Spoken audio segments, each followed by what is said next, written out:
Oke kawan, lanjut.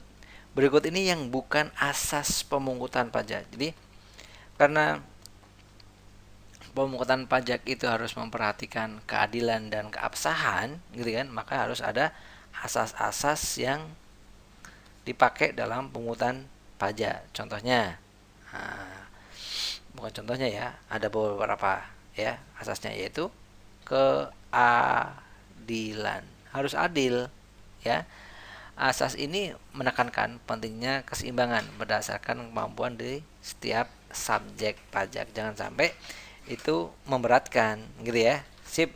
Asas pertama adalah keadilan. Oke. Asas kedua apa nih kira-kira? Betul, kepastian. Kepastian.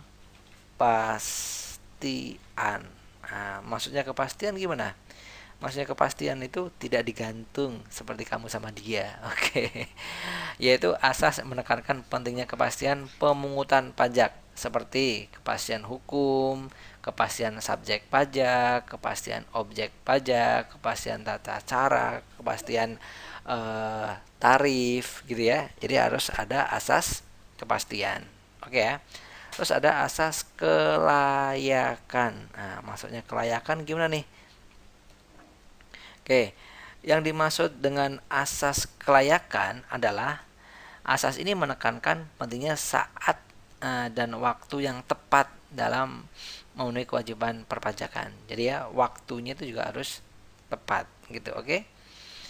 Oke, misal contoh pajak kendaraan bermotor per bulan kan nggak mungkin gitu ya. Oke sih harus diperpanjang 2 minggu sekali, nah itu tidak oke gitu ya. Tidak layak. Contohnya itu. Terus ada asas ekonomi. Ekonomi. Apa itu asas ekonomi? Ya, asas ini menekankan pentingnya prinsip ekonomi dalam pemungutan pajak. Oke, berarti kurang lebih ada 4 asas itu ya. Satu, kepastian, keadilan, terus kelayakan ekonomi dan ekonomi. Yang ditanyakan yang bukan. Nah, ekonomi ada, kemandirian nggak ada, kelayakan, kepastian, keadilan. Berarti yang tidak ada kemandirian. Oke, cakep, insya Allah ya. See you, dadah, assalamualaikum.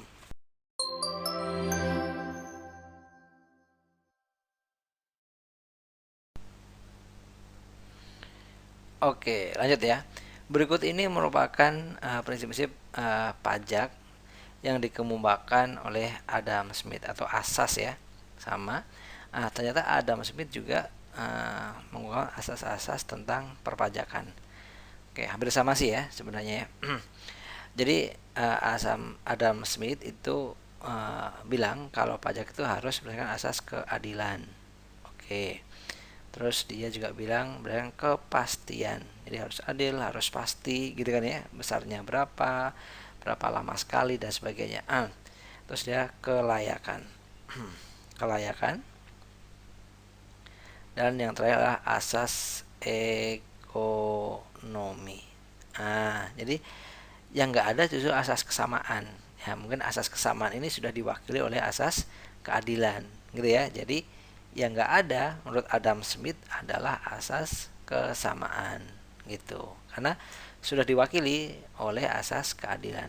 Oke, sip, mantap. Itu dia asas-asas perpajakan yang dikemukakan oleh Adam Smith. Oke, sip, see you, dadah.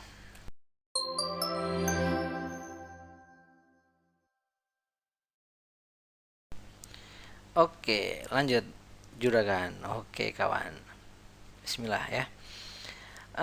Dalam melaksanakan pemungutan pajak, pemerintah harus memperhatikan efektivitas dan efisiensi. Ya, artinya adalah mempertimbangkan agar biaya pemungutan pajak tidak melebihi hasil pendapatan pajak. Ya, iya, artinya kalau gitu nanti tekor pemerintahnya ya.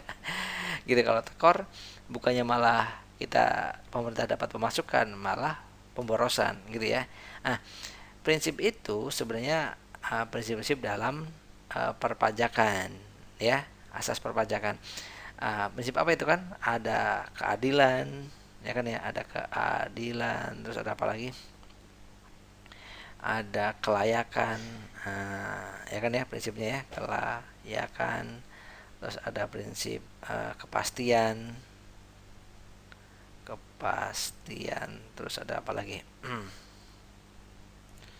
Dan ada prinsip ekonomi. Nah, prinsip ekonomi inilah yang mengajarkan biaya pemungutan pajak tidak boleh apa? Lebih besar dari pendapatannya. Gitu. Gitu ya. Sip, itu dia. Sip, berarti jawabannya adalah prinsip ekonomi atau ekonomis. Boleh lah. Oke. Sip, itu dia jawabannya. Ya. Mantap. Oke ya. Jadi jangan sampai tekor pemerintahnya. Oke? Oke, see you. Bye bye. Dadah. Maju terus.